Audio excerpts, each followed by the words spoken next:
everyone, it's Jo. I'm here today with a quick tutorial for you. This is creating some backgrounds that kind of resemble marbleizing or even a tie-dye look. So I thought I'd show you real quick. These are just some samples I made up, but they haven't been made into cards or anything like this. But see how it gives you sort of a tie-dyed background, tie-dye, maybe marble. If you were able to do veining, this would pass off for marbling really well, but I can't do that. I'm not a real good doodler. Scribbler, yeah, doodler, no.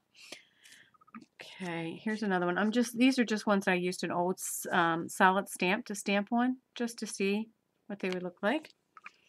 And here's a couple more. These are some blues and purples. Okay. Now this one, it's going to be hard to see, but there's actually, I stamped and embossed over this. I'm not sure. Let me see if I bring it a little closer to the camera. If you can actually see that embossing. But I just did a background stamp over that. You could also probably run this through your Cuttlebug or your embossing machine. And then here's one that I haven't done anything with yet.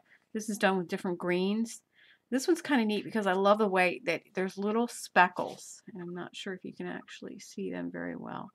But they kind of remind me of the speckled eggs at Easter time, the malted milk eggs. Okay. So let's go ahead and get started. Just a few simple things you're going to need. The main one will be alcohol. I'm just using a 70% alcohol. You're going to need like a mini mister bottle of some sort because you want a real fine mist. You're also going to need some sort of glossy or a coated cardstock. This is a glossy cardstock. You can get it, mine are in sheets, so I cut them down. I believe there's a couple companies out there that are just making them where they're already cut like this. This is some other glossy cardstock that actually has a pearlized pattern on it. I thought we'd try that. And then some sort of alcohol-based markers. I'm using my Copic markers. And then your biggest thing you're going to need will be one of these silicone type of mats. I believe this is a Ranger one, but one similar to this. There's also the silicone oven mats that they work very well. The one I have, I didn't want to use because it's like almost a black, so you wouldn't really be able to see much. Not that you can see a lot on here, but so let's go ahead and get started. First thing you're going to do, let's choose the colors you want to try. Let's go ahead and try some greens first. So the first thing you're going to do, I'm going to start with the darker ones because I don't have anything to clear off my tip with to make sure that they're not contaminated. Or I'm sorry, I'm going to start with the lighter ones first. Apologize. And you're just going to do some scribbling. Like I said, I can scribble, can't doodle, but I can scribble. So I'm going to scribble. And it doesn't have to be perfect. You can do it a little heavier in some areas. And they don't have to be the same greens. Actually, you want them to be a little bit different in colors because that's what gives the contrast. Okay, so now that we have that done, I'm going to take my cardstock, give it a good spritz of alcohol, and good spritz on top of the markers you just laid down. Lay your cardstock down. You can press. You can even give it a little twist. Now the first time you bring it up, it probably won't be what you want. And it's probably not going to be completely covered because alcohol does dry quickly. So you'll have to resaturate. But look at the look you're getting already. Right? We're going to resaturate again in our areas. Cardstock. Let's hit some over this way. Let's go this way for a pattern. Okay. Again, I'm going to try this side. Even go over here where a little more concentration.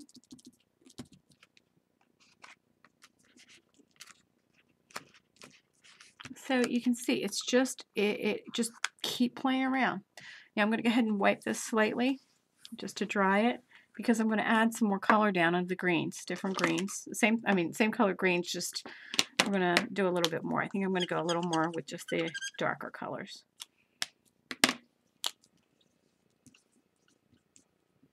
Okay, on the side. Again, we're going to quickly spritz our paper and then our mat. Lay it down again. Give it some more twisting.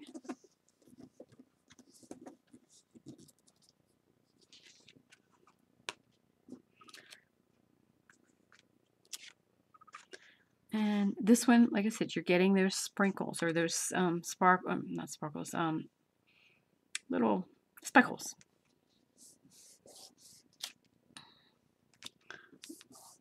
So that's all we're doing. And then you're going to let it dry.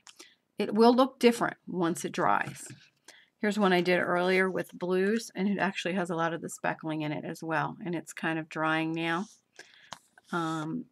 You'll see. It'll really come out pretty. So let's go ahead and clean this one up real quick. Just using alcohol, and I apologize if the camera moves some. I am going to press a little bit to try and get this clean. So hopefully I won't move it too much.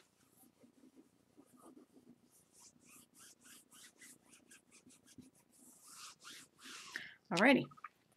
Now, I thought I would try some fall colors since we have fall coming up. So I picked some reds and browns. So I think I'll go ahead and start probably with my lighter browns. And again, the better you are at scribbling, the better you're going to be at this. That's at least my theory, and I'm going to stick to it. Okay, let's add some reds in here now.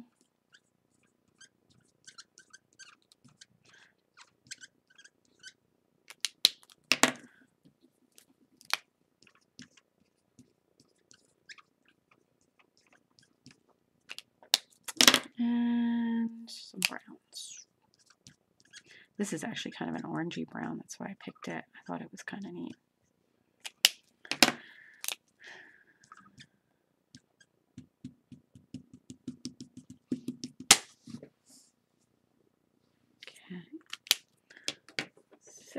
Go ahead and get our paper together. Spritz your paper. Spritz your work mat. Plop it down. Give it some twist in. And if you have a nice manicure done, which right now my nails look hideous, you will go ahead and probably want to put on some gloves because you will get a little bit messy. Okay, let's pick that up. Oh, look at that. Isn't that pretty? Let's go ahead and get some over here in this corner. And just bring it down one more time. I don't think I'm going to do it anymore after this. Who knows? Bring it back up. Oh, that corner there.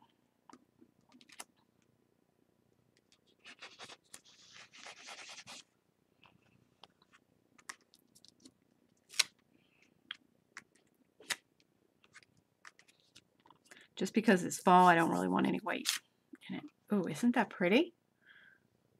I think that really came out pretty. Okay, so we'll lay that aside. Again, we're going to give it another spritz to clean it up. Or if you wanted to, you could even go ahead and, let's go ahead and use one of the pearlescent pages. And we'll go ahead and spray it and lay it down. This will probably be lighter, but we'll see what will come of it and how much of the background you can see. Pick it up. Not a lot, but that's okay. We can put some of this here. But it is picking, you can actually see this pearlescent on it.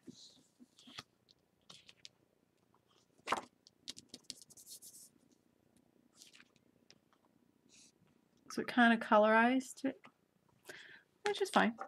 Let's go ahead and give this a spritz and clean it up. And move on to another color. How about just some different pinks? Actually, I need to wipe that a little bit more. Okay, go with some lighter ones, which this one you're not even going to be able to see. Let's see, I've contaminated my marker. I've got to clean that.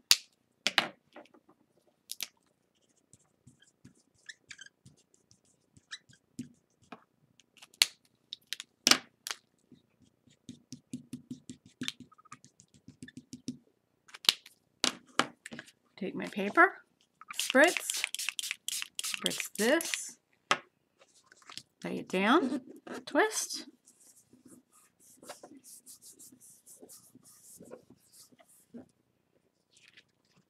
Look at that. Isn't that pretty?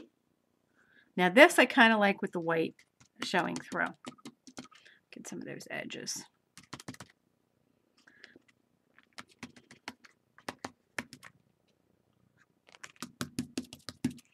And that's all there is to it. It's a quick, fun, messy way to make some cute background papers that you could either stamp on, you can just put them in the background, you could use punches, you could die cut them, all different things. Lots of different variations. Try some with your holiday colors. Use the greens for Christmas trees or shamrocks for St. Patty's Day. More in the red line for Valentine's or even into the Christmas. Whatever you want. Spring colors, make spring backgrounds, or like we did this one, the fall colors. This is really pretty. I can see some die cut leaves done with this would be gorgeous. So I hope you've enjoyed and that you will give it a try. Again, it is messy, so be prepared, but have fun. Thanks for joining me today. See you again soon.